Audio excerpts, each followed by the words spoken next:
All right, people, I'm going to talk about going to see Black Flag, July 11th, 1981. Found this on the internet, the exact date. They played in Boston, Massachusetts at the Paradise. Me and a few of my buddies went down from Manchester, and no, Gigi wasn't with us. He was a Flag fan, though. He had the logo on his denim vest that he made with magic marker above one of the pockets of his vests. Anyways, me and my buddies, we were big fans of Black Flag. We had those first 4 singles, Nervous Breakdown, Jealous Again, Six Pack, and Louie Louie. And I loved Louie Louie and Six Pack with Dez singing. I thought that was the ultimate Black Flag sound. He had a great voice. So I was very excited to see these guys. But that afternoon, when we were up in Manchester, my buddy scored some acid somehow. And us knuckleheads decide, yeah, let's take the shit. It's a summer day, let's take this shit. And we did. And we had to go down to Boston to see Black Flag. I didn't drive, I don't remember who did, but we made it down there somehow. So we get down to this show. And here's a picture of the actual show that I got on Instagram. Greg Ginn, Robo drumming, Dez singing, Chuck Dukowski on bass. Me and Chuck, we were having fun that night. Anyways, I have some vivid memories of this show. I don't remember the backup bands. I could care less. There were some hardcore Boston bands probably. But we get to the show, I'm stage right. Right in front of the stage, right in front of Dukowski. They start playing, it's like, this is shit. Sounded like fucking shit. Noise shit. I don't know if it was the acid, but it sounded like shit. Part of the reason, I think, was Dez. You know, Dez, he was a singer in that band for less than a year, I believe. I read, I don't know if it's true or not, but he couldn't sing live night after night. His voice was just going, screaming every night like that. I mean, he sounds great on those 2 singles. It's one thing to go into a studio and do a few takes of a vocal.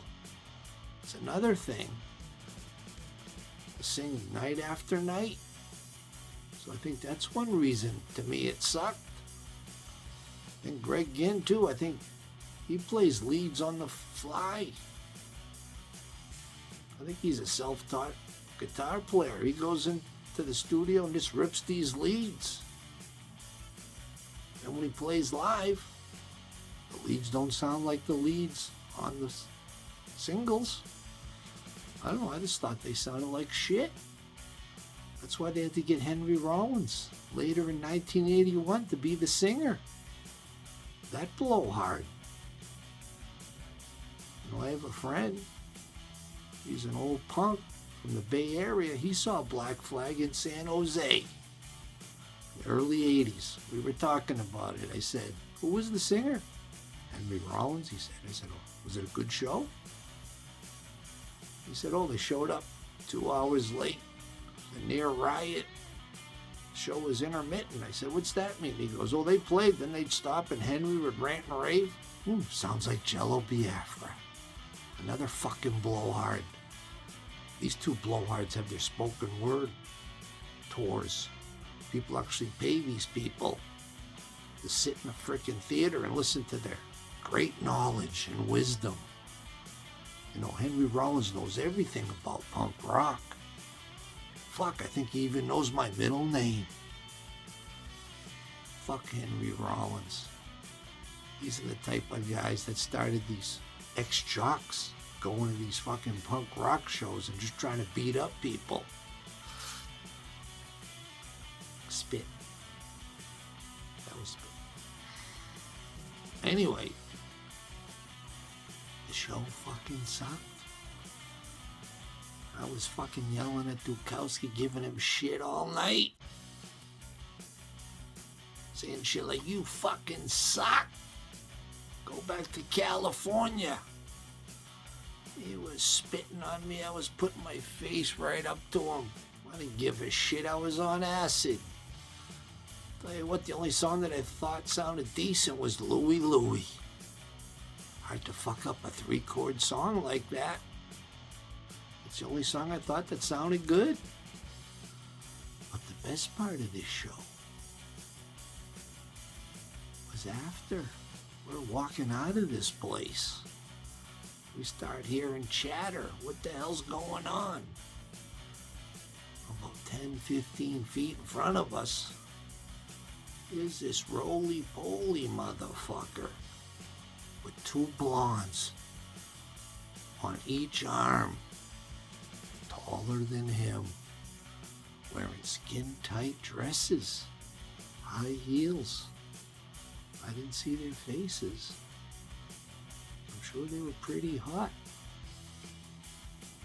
And who was this roly-poly motherfucker? Jake Blues. Mr. John Belushi. He's in the house. We get wind of this, my buddy. We see him. My buddy starts yelling at him. Hey, John. John, you like DOA? You like DOA, John? Belushi. He turns around. He's all glassy-eyed. His eyes are red. He's fucked up. He says 2 words.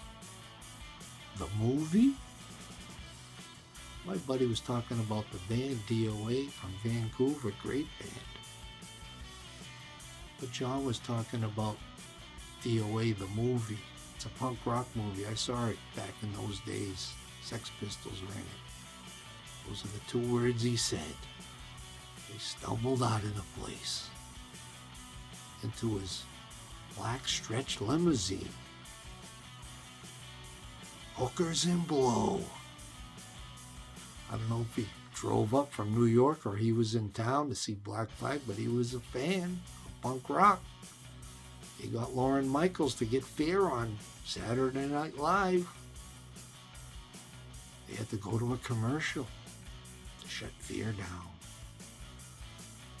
Anyways, poor John.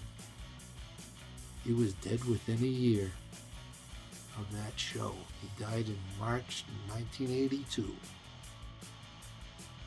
A legend.